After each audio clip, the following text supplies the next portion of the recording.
in the last review, what we had talked about is that we had taken out separate functions and how we kind of supported.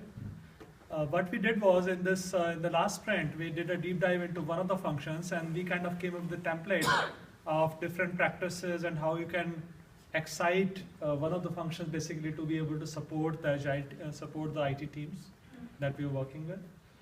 So we basically started with the 4 Ws and the H of how to solve a problem, but we kind of narrowed it down to 3 basic parts of it.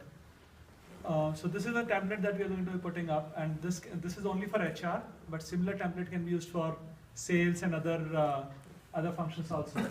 So why should HR support Agile? So this is what we listed out in the first part. For example, to facilitate better teams, to better understand the talent pools, to increase flexibility and so on. So that kind of becomes the elevator pitch. Here, we put out certain action items or practices that the HR can adopt, for example. For example, they can look at, okay, embed Agile is a part of the onboarding orientation. Or you can look at updating the performance review model with team-focused goals.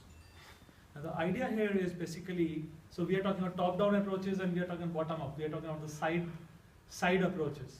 Peer groups in yes, the we are organization. talking about peer group coaching or peer groups which can help support the Agile transformation. So how sales can help, how HR, so we have created a template for this, which will have 3 parts. Why do we need to do that? What happens, and who is going to be working towards or responsible towards that? Now similarly, we plan to kind of build this further and expand it to other support groups also, like sales and other marketing and other functions. How they can support the overall organizational transformation. The key factor which is there is the fear factor that we were talking about in the previous reviews and how to eliminate that fear factor. So this group, for example, in specific, the HR group, can be one of the catalysts to eliminate that fear factor. So that's something that we're going to be focusing on.